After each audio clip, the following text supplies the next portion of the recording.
السلام عليكم ورحمة الله وبركاته. واش راكم احبابي؟ راكم بلاح مهنيين صحة لاباس. اليوم جيتكم بالجوج باش ندير لكم جو صحي مخدوم في البيت وبطريقة سهلة وماشي مكلفة بزاف. كي تشربوه ما تخافوا يوجعكم في السطومك تاعكم، ما تخافوا حتى حاجة صحي وهايل. لهنا درت حبة بيتخاف بعد ما نقيتها قطعتها كيما راكم تشوفوا هكذايا صغيرة. دوك نرميها في البلاندير ديالي تترحى مليح مع شوية ماء. لهنا زدتلو شويه حليب كيما راكم تشوفوا. ندير هنايا ريتله ونص تاع حليب. لهنا درت غير شويه ما ديالو لي طاب فيه، ودرت كيما شفتوا الكميه هذه تاع الحليب. دوك نرحيه، دوك نحبس باش ما نصدعكمش كي بدا يترحى. لهنا بعد ما رحيتو نديرو كميه هذه تاع السكر كيما راكم تشوفوا، كاس ماشي معمر بزاف، واللي يحب الحلاوه يعمرو.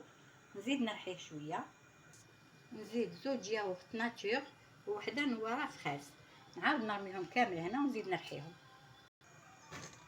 لهنا بعد ما رحيتو نبدا نصفيه في الصفايه باش كاش ما يقعدوا هكا لي غريمو تاع هذاك البيتخاف يقعد كامل الفوق هكذا كيما راكم تشوفوا. نصفيه مليح ما نخلي حتى قطره هكذا، انا ما نخلي والو، كلش لازم يحبط هكذا. بعد ما صفيتوها وما غترحى مليح ما بقى والو كيما راكم تشوفوا هنا.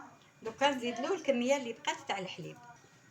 كمل قلت لكم لهنا درت له انا ريتله ونص. لهنايا هذه ريتله مع الكميه اللي درتها من الاول ولات ريتله، تكون زيد النص. هاهي الكميه ديالي كيفاش جات، واللون ديالها ها ولا كلير شويه ماشي كيما قبيله كان غامق كيما راكم تشوفوا. الله يبارك هكذا. وعلى بالكم كيما تعرفوا البيطراف مليح، لانيمي مليح، حاشاكم لا كونستيباسيون مليح بزاف حاجات كيما راكم تعرفوا. هاوليك بعد ما نخلطوا شويه لهنا السكر هذاك هاو تخلط في الخلاطه ديالي.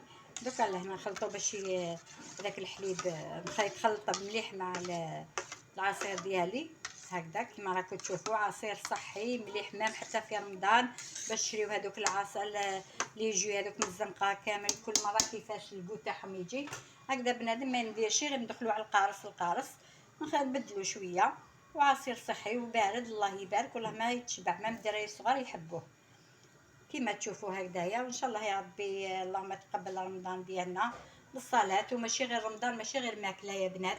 رمضان صلاه وقيام الليل تراويح قراءه القران صدقه كلمه طيبه. دوكا انا جي ديالي نحطوه في الطيسان ومن بعد نوريه لكم كيفاش جا. ايه ونزيد نقول لكم تاني هذه، ولا اللي عندها لافخاس دير حبيبات هكا كاش نسلطوا الفراز ولا تغسلوه مليح وتنقيه وتزيد تخلطوا معاه نورمال عادي يجيكم ابن من هكذا. هاي لك يا بنات الكميه اللي تحصلت عليها. شوفوا لك طاسل هنا كبير، هو هذا كان هذا ديجا وحده يفد نصريت له الله يبارك ما شاء الله. جربوه وما تندموش، عصير هايل وصحي وربي يتقبل منا القيام والصيام ان شاء الله. هاوليك لهنا نفرغوا شويه تشوفوا كيفاش جا عاقد الله يبارك ما شاء الله وبنين الله الله عليه. هذا هو العصير تاع نهار اليوم، ماشي غير قاص كما قلت لكم وجيتاتشينا راهي واش نقول لكم هكا على بالكم السعر تاعها شحال راهو، والقارص على بالكم شحال. بنادم يشري يدير 2 مرات 3 مرات ماشي كل يوم، ماشي كيما العوام اللي فاتوا كانت الحاله شويه رخيصه. هذا العام شويه ربي يقدرنا ان شاء الله الحاله غاليه. بنادم يمشي كل قدير وقدر على كل حال، وبنادم يمشي روحو غير بالعقل حتى ان شاء الله نصومو بالصحه والهنا وربي يتقبل منا صيامنا وقيامنا ان شاء الله يا ربي يا حنين يا كريم. هذه هي الوصفه تاع اليوم وبقاو على خير.